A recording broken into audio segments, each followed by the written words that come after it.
Brawl, he was known for labbing it up with folks like DK Will. And he's sitting next to his longtime friend, longtime partner Slaps here, who has been on a magnificent rise, very recently taking his first Shockwave. But here instead, we're seeing what Emery has been working on in the lab. The Corrin has come out to play rather than the Donkey Kong. Yeah, and the Donkey Kong's still an option, obviously. He will pull that Donkey Kong out if the matchup does provide, but knowing that Hyrule Hero and U2 will not change characters as we know, he's probably going to be sticking with Corrin the whole way through, and that's a good thing. Corrin is quite strong in doubles because she does have some very strong setup hitboxes, most notably that forwarder. That's absolutely right. And now we're seeing another great hitbox from that up air. Oh, wait a minute, 2 whiffed counters, and all of a sudden Green Team gets on the board. But now, a scary spot from U2. Somehow he was able to weave around the hitboxes of 2 Fire Emblem characters and make it back to center unscathed. Yeah, he's been doing a really good job of actually not taking damage this whole time, which is shocking considering how big the Mewtwo is. And right now, Hyrule Hero is really getting in there, taking a lot of the damage, but the double kill back air.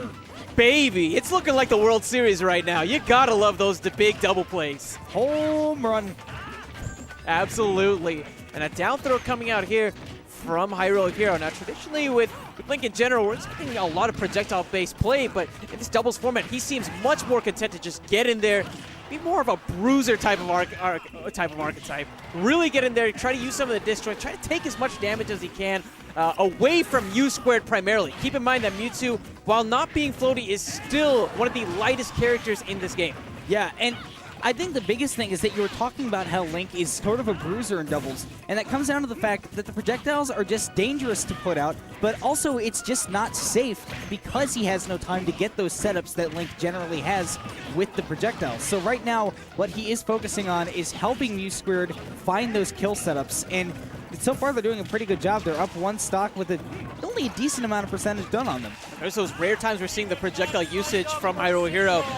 The pressure that he was able to put on there on Slaps allowed him and his teammates to make it back onto the stage. Now continuing the pressure off stage. Unfortunately, the error connects, but look at that! The bomb explosion ends up saving both of the Green Team members and put them in a solid lead. And that's what they're all about. They know how to make things work between the two of them, and he saw that he wasn't even going to make it back. His friend wasn't going to make it back. So he gets to both of them with the bomb, and now they're both back with a pretty decent lead right now. I mean, Emery's very close to death right now. Slaps probably going to have a difficult time if he gets left on his own, playing such a big, heavy, long character like Ike. That's absolutely right. Oh, I thought we were going to be seeing one of those big up smashes connect, but instead, stock count back down to even. There could be a great chance here for the Fire Emblem squad to make a serious comeback, especially when you look at the rage that Corrin has combined with that ridiculous knockback on that tipper insta-fin. Yeah, and something that has kept the red team in this game the whole time is that both teammates have been seeing when one of them is in trouble and might intentionally take a hit or two just to keep the pressure off of the other one and keep him from getting killed. But right now, Slaps left all on his own. He's going to have to take 2 stocks, but with the amount of power that Ike has, it might not be that difficult. Toughest part, honestly, is finding that first opening, but when it's there, you know he can cash out. We saw the double kill earlier with the back air. Definitely possible he's looking for it there, but notice Hyrule Hero spacing around and then punishing with the F-tilt.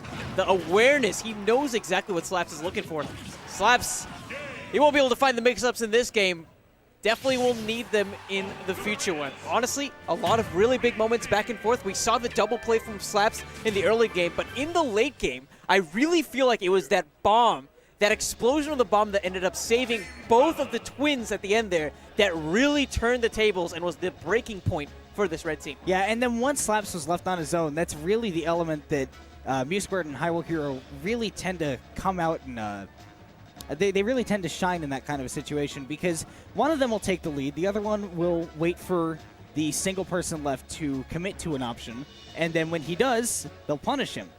Now, speaking of commitments, is it time for Emery to maybe commit to that Donkey Kong now? Donkey Kong, of course, known for having a pretty solid matchup against Mewtwo. Mewtwo, of course, being so incredibly light, it's so possible for him to fall victim to those ding-dongs at ridiculously early percentages. Now, and that might help him a lot, especially in the team's dynamic, but if he does get stuck in a one-on-one, DK does have some problems, and I think that they should I think, feel like they should stay with their characters considering how close that last game was. Yeah. And everything is going to be the same. We're going to go back to Smashville with the same characters. Absolutely. Donkey Kong might have that ding-dong, but of course getting that grab in doubles format is so tough with this myriad of hitboxes revolving constantly. And of course, just because you get the grab doesn't necessarily mean anything. You need to not only get the cargo throw, but you also have to get the up air without being interrupted by anyone. Exactly. And I think that that's really what the problems that Green Team had that last game were, is that they did have quite a few situations where they were trying to get their own kill setups that their characters are quite excellent at getting, but the problem that they had is that they didn't have enough time to because they were constantly having swords in their face. So right now, Green Team with a pretty large advantage. They've been putting on a lot of damage, not quite finding the kill yet, but that will do it. Oh. Loving Hyrule Hero's positioning again. He's making it known that if Ike commits too hard to a move, he's going to be right there to punish. We've seen this a couple of times from Hyrule Hero. It's great to see him continue that idea, that train of thought towards this second game as well.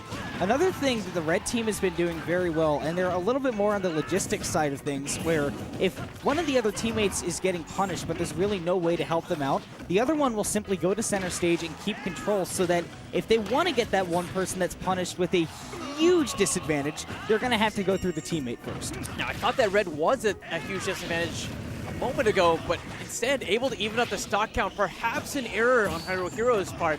Very surprised he wasn't able to actually make it back with his recovery option.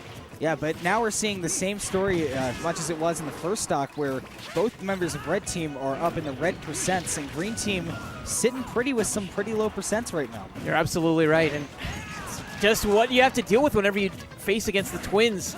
Although Emery and Slaps have been friends for quite some time, you have to remember that these two have been together since birth. The twin telepathy. I'm telling you, they're not only reading what their opponents are doing, they definitely have an exact idea on what their teammate is doing as well. Yeah, and that's really how they train, is they will play each other for days sometimes, and they get to know each other pretty well. They tend to know what each other wants to do, and we've seen a couple of miscommunications with Red Team before where they've hit each other, and Green Team has done that just a fair bit less than Red Team has. Right now, the Twins 2 stocks away from going to winners finals. A counter stirs things up a bit, but won't actually be enough to take the stock. Of course, Ike being so heavy. And notice the savior that Mew Squared played. That was a perfect neutral air to negate the knockback that his brother had received. Yeah, I mean, and again, it comes back to we know how these characters work. We know what's going to happen. Emery going for a save right there, even though that Slaps was not going to die at all. But he did end up getting a pretty decent punish on Hyrule Hero. And I think really right now, Green Team needs to focus on getting it down to one person on the other team before that happens to themselves. Absolutely, and I would love it if that one person is Ike, honestly. He doesn't really have the frame data to compete with 2 opponents simultaneously. Oh! That won't be a stock. It's pretty good on stage, but off stage you're not going to be getting too many kills with that up B. Right. Instead, the one-on-one happens now onto Emery. I think that Corrin is not bad in the 1v2 situations. I think with Hyrule Hero really going for it, and Mew Squared going to get that stock with the Shadow Ball taking game 2. That could have been very potentially dangerous for Green Team because potentially dangerous? That could have been disastrous. Let's make it clear. That was such a tough spot overall. I mean, right there, Mew Squared had to remain completely calm because he knew that at 145, if he got nicked by Corrin, that would have set up the 1v1 with Link against Corrin, and it can definitely get a bit dicey there. It can definitely get a bit dicey. Yeah, dicey is a good word. If one character is really on tilt, then I think somebody's going to win. It gets dicey, but absolutely right, Alcopod. 2-0 in favor of the Twins, making their way on to another winners finals. Now, they've been in this position quite a bit, but it feels honestly like grand finals. That first place medal has been so elusive for these Twins. Yep. Is this the time that they finally take it? I think they might. I mean, a lot of the times the powerhouses that stood in their way were teams like Karna Austin or like, Dakpo Austin. Or really just any team with Austin on it in general. And Austin is here tonight, so, I mean, we'll see. Austin does seem to be their kryptonite for some reason. He's somehow the doubles king here, too. I believe that he's made Grand Finals appearances in the last 3 or 4 doubles tournaments that we've done. Would not surprise me.